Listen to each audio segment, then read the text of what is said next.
27 августа BuzzFeed News Network опубликовала статью о концентрационных лагерях. В статье отмечается, что с 2017 года в уйгурском регионе было построено более 260 лагерей. К такому выводу эксперты пришли в результате прикладного исследования спутниковых изображений Google и интервью с бывшими узниками. Стало известно, что первоначально китайские власти использовали старые школьные и правительственные здания в качестве центров содержания под стражей, но менее чем через 6 месяцев построили крупномасштабные лагеря. При этих учреждениях строятся заводы и фабрики, где трудятся узники. Примечательно, что такие учреждения строятся и по сей день. Специалисты обнаружили, что в начале 2019 года по приказу китайских властей местное управление начало расчистку земель для расширения лагеря в Даванцине к югу от Урумчи. К 2018 году лагерь Даванцин являлся одним из крупнейших лагерей, в котором находилось 32 500 человек. Позже его расширили благодаря 2 дополнительным палаточным городкам, в которых по официальным данным содержится более 40 000 узников.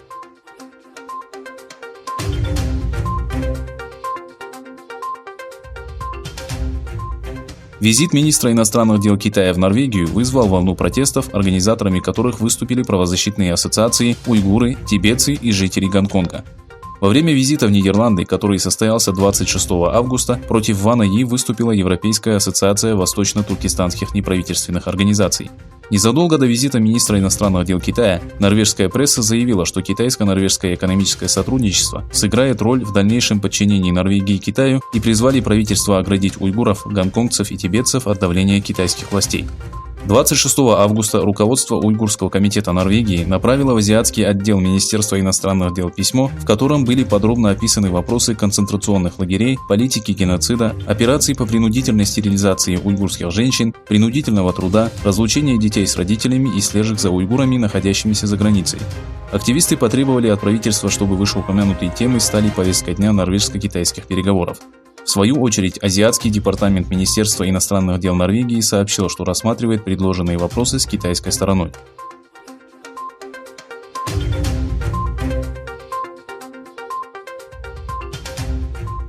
Напряженность между США и Китаем в Южно-Китайском море усилилась после того, как Пекин выпустил 4 ракеты в спорную акваторию. Запуск 4 баллистических ракет средней дальности в Южно-Китайское море произошел в среду на фоне более широких военных учений Народно-освободительной армии Китая, заявил представитель Министерства обороны США, пожелавший остаться неназванным. Ракеты упали в море в районе между островом Хайнань и Парасельскими островами. Запуск произошел на следующий день после того, как Пекин заявил протест против пролета американского самолета-разведчика.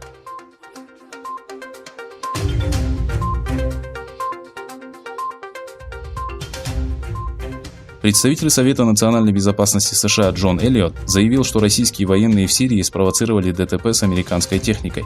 При аварии пострадали военные США. Вашингтон обвинил Москву в нарушении протоколов предотвращения конфликтов.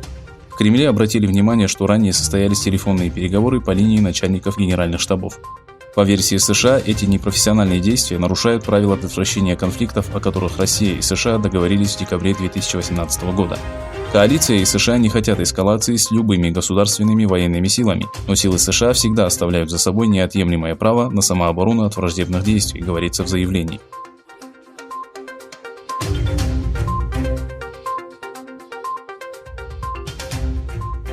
Дональд Трамп провел телефонные переговоры с президентом Турции и премьер-министром Греции. Президент США призвал стороны к диалогу по вопросу Восточного Средиземноморья.